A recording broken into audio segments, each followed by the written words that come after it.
Coucou, c'est Logan, on se retrouve pour une nouvelle vidéo. Là, on va parler de la famille Ball. Mais avant ça, n'hésitez pas à me follow sur mon Instagram, Twitter, Facebook, vraiment tout. De toute façon, on a tout en description et normalement, il y a des animations qui doivent venir. Et c'est parti. Let's go. Donc aujourd'hui, je vais encore reparler de Monsieur Lamelo Ball qui fait une saison plutôt convenable.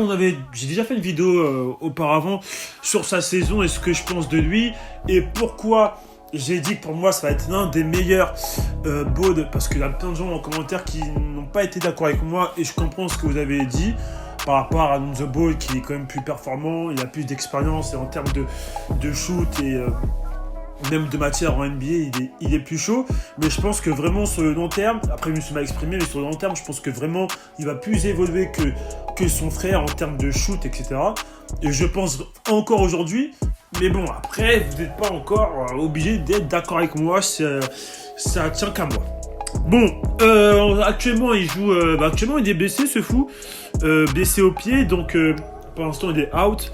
Mais il a fait à peu près 12 matchs. Ouais, 12 matchs en Australie, parce que là, il joue en pro avec des grands et tout. Et il tourne avec une moyenne de 17 points, 7,4 au rebond et 6,8 au pass D. Et on sait qu'année prochaine, il va se présenter pour la draft. Donc, au début, on mettait un peu loin, genre dans les 20e, jusqu'à plein de médias qui mettaient au deuxième tour.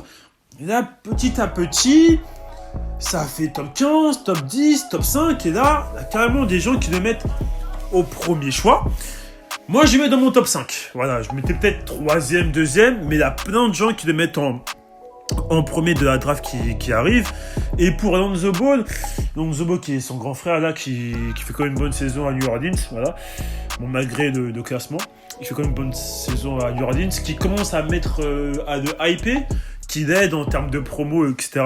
Et il a dit, qui que ce soit qui aura le premier pick, c'est là où il atterrira, j'ai l'impression, où qu'il aille, il aidera beaucoup. Il peut aider n'importe quelle équipe. Ce qu'il a fait en high school à l'étranger, ça me semble de justifier. Il tue des gars en Australie, ce qui est vrai, hein, qui est une très bonne ligue, et je m'attends à voir la même chose ici. J'espère que ça arrivera dès le premier match. C'est ce que Lonzo Ball a dit pour le New York Post.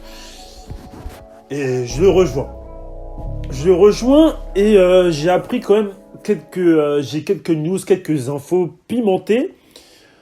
Il y a deux équipes qui sont vraiment à fond sur lui et moi, je suis content. Voilà, je suis heureux. Voilà, je suis heureux. Je vous cache pas, je suis heureux. Pourquoi je suis heureux? Parce que je suis stratégique. Déjà, la première équipe, c'est New York. Je pense que s'il va à New York, déjà, en termes de promotion, en termes de marketing, parce qu'ils quand même, ils ont fucked up cette année, parce qu'ils devaient prendre Kevin Durant, Zion Williamson, ils ont complètement fucked up. S'ils ont Lamelo Ball, RJ Barrett, et j'en passe, la côte, elle va monter. Je pense qu'il y aura quand même une cohésion entre les deux. Après, je ne sais pas comment ça va se passer. Je ne sais pas. Là, je fais des hypothèses. Si la Lamelo Ball va à New York, je pense vraiment... Bon, ils ne seront pas premiers, ils ne seront pas peut-être playoffables, tu vois. On ne peut pas parler des playoffs, mais je pense qu'il y aura une cohésion. Il va rapporter sa plus-value, il va rapporter son truc. Déjà, il a quand même une maturité. Le fait qu'il joue en pro, tu vois, avec l'Australie, un autre pays, je pense qu'il peut ramener sa plus-value avec RJ Barrett et les autres joueurs qui commencent vraiment à se sentir à l'aise. Après, bon, là, encore, j'avoue que ça fera encore un heure en plus. Je sais pas, il va jouer poste 1 ou 2, ça fera quand même des... Ils ont beaucoup de dédiés, d'arrière et de meneurs. Mais après... Normalement, si Lamelo Ball va à New York, normalement, les Frank et tout, déjà Frank, il est censé partir à Détroit, donc il y a des, tu vois, faut qu'ils fassent bien en rotation, mais s'ils sont smart, ils peuvent faire un truc avec Lamelo Ball, je pense. Et franchement, je vois plus du positif que du négatif en ayant Lamelo Ball, parce que c'est quand même un joueur qui aime avoir des ballons, mais qui aime faire des passes et qui est très intelligent. Et je pense que ramener Lamelo Ball à New York, c'est une très bonne idée. Et ensuite, ça tenait qu'à moi, ça, c'est ce que je pense. Si vous n'êtes pas content, dites-le-moi en commentaire. Et la deuxième équipe, si la Melo Ball va en NBA l'année prochaine et qu'il se blesse pas,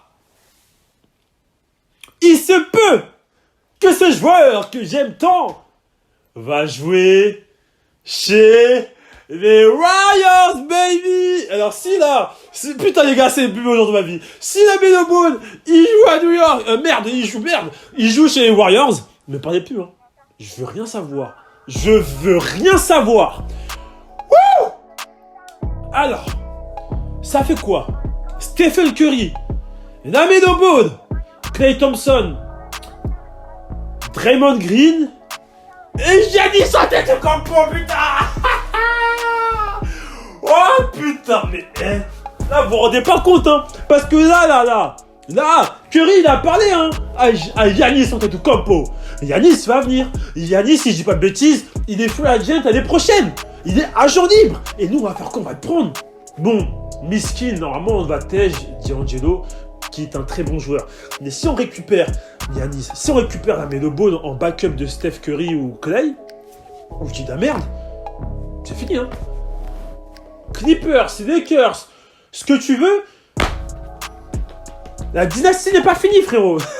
Non, mais enfin bref, pour revenir plus sérieusement, il se peut que, selon plusieurs médias, il se peut qu'il soit 3e de la draft. Et qui dit 3e, c'est normalement les Warriors, d'après plusieurs médias. Donc il se peut qu'il va soit jouer à New York, soit jouer aux Warriors. Premier choix New York, et s'il est en 3e choix, voire 4e, ça partira plus vers les Warriors. Donc moi je trouve que c'est que du plus pour les Warriors, encore un Splash Brother en plus, et je pense vraiment que là, s'il joue chez les Warriors, avec Stephen Curry, Klay Thompson, il va monter, il va upgrade d'un niveau, ça va être incroyable, mais vraiment, ça va être vraiment incroyable en maturité, en shoot, mais il va être un monstre. Il va être un monstre. Et avec le mental que Draymond Green va lui passer, avec le mental de Draymond Green à l'entraînement, etc., je pense que la Melo Ball peut devenir un monstre. Vraiment, s'il est chez les Warriors, et qu'on recrute aussi Giannis Antetokounmpo, franchement, j'ai rien à dire. Franchement, si on récupère ces deux joueurs, c'est fini. Ah là, c'est fini. Je crois que c'est carrément pire que quand on avait Kevin Durant. Vraiment, je crois même. Donc voilà, c'était un peu ma petite vidéo. Bon, là, j'étais en mode fanatique. Donc, ça se peut que je suis pas objectif. Il n'y a pas de souci. Vous pouvez me dire en commentaire. Et dites-moi, vous, est-ce que vous voyez vraiment la Melo Ball, en premier choix de draft l'année prochaine? Et dans quel club voulez-vous qu'il joue? Ça peut être un club que j'ai pas cité là, ça peut être, je sais pas, un Milwaukee, ça peut être je sais pas, je dis de la merde, un Phoenix Suns, Minnesota. Dites-moi l'équipe où vous voyez vraiment la Melo Ball. Pour moi, les deux choix qui ont été dits selon les médias, selon les rumeurs NBA, New York, Warriors, je partirais plus sur Warriors, mais là je suis pas en mode fan parce que je prends en compte leur équipe, leur effectif. Il y a aussi beaucoup de jeunes aussi, Warriors. Ne pas oublier que quand même le joueur le plus âgé c'est Stephen Curry. Donc il va se sentir à l'aise, voilà quoi. New York aussi c'est une jeune équipe, mais je partirai plus vers les Warriors. Donc dites-moi tout en commentaire, on se retrouve pour une nouvelle vidéo. Et si vous n'êtes pas d'accord avec ce que je dis, il n'y a pas de souci, les gars, moi j'aime bien débattre avec vous. Vous êtes à Logan Nation, je vous aime. Et voilà, on en parle. Bon, prochaine vidéo, normalement, c'est une vidéo gaming. Hein, si je parle pas chinois, enfin, si les calculs sont bons, c'est une vidéo gaming. Donc, on se dit à la prochaine fois. N'hésitez pas à me follow sur mes réseaux. One love à team, zéro émotion dans le business.